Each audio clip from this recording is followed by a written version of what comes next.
So welcome back, Elizabeth. This is so exciting.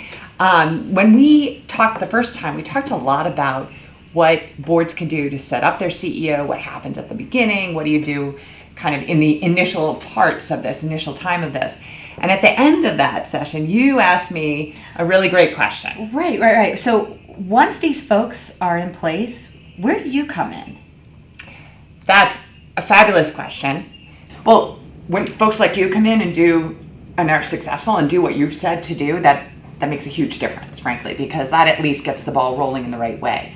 Once they're there, and even before day zero or their first day on the job, the board needs to be thinking about what they're going to need over the next 18 months. And so often boards and CEOs really are thinking one and done. The boards in particular like to exit. They think that, and usually well-intentioned, but they think the new CEO needs to have space, needs to be able to set their agenda, needs to be able to make his or her own mark on the organization.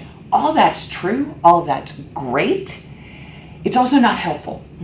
And I think what boards can do, there are many things, but as you said, the leadership team might be one of the ones that's most often overlooked. So you like to talk about what does it take to succeed, what's it going to look like, how do we fit in together. During the transition period, either before the CEO ED is hired or just after they're hired and not yet started, the board has a lot of good intel on the leadership team, and they can help to take the capabilities of the entire leadership team into consideration so that the sum total of everyone plus the new CEO and ED have the right capabilities to be successful. Maybe they need to clean house first, make staff adjustments. Maybe they need to rearrange, like change out the roles and help to use different capabilities of that group before the CEO or the ED comes in. Right. And I think that, I could give you examples on either end of how that's really been seamless and how, things could potentially be a disaster. But I know one of the things that you and I had talked about before was really the idea of a board really being able to set aside some of these resources that are going to be important, because I think you hit on something that I too have read a lot about, is that once the person's hired, once the handshake happens, it's here are the keys, bye. Yeah, exactly.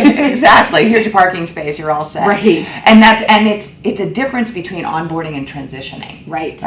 And when you set aside the resources could be dollars, it could be time. It could be time by the board members.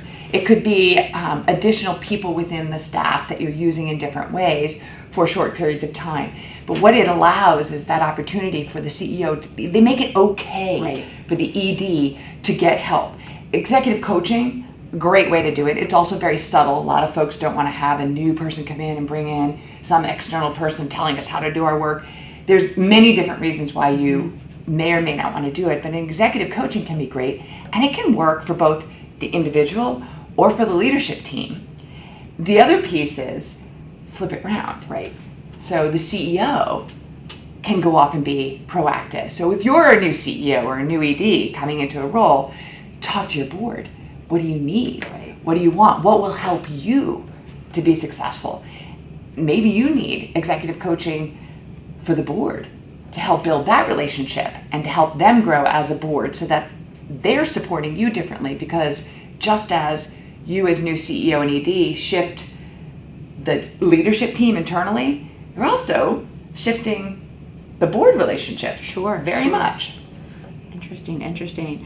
Well, I think this has been a great conversation, and I think we've touched on all kinds of things. I don't know if there are any tidbits you want to leave everyone with? Well, I think that the main thing that I think we both said is that it's not one and done. You've got to stay with them a little bit more. It's the equal responsibility of both the CEO or ED and the board to assure that success through 18 months. And each group, each individual has the opportunity to be quite proactive about that and then work together to find the right solutions and the right clarity and shared understanding of what that looks like going forward. It's also make time. Make sure that you make time, make resources over that time period in particular, not just 30 days after you've started. Exactly. This has been great. I want to do it again. Let's do it again. How do our viewers get in contact with you? The best way to get in touch with me is via LinkedIn, which is is Elizabeth Humphrey, or you can certainly reach out to me on my direct line at 703-312-6743. That sounds great. Thank you so much, Elizabeth, for joining me. It's really been fun. We hope that everyone will turn into our next strategy conversation. Bye. Bye.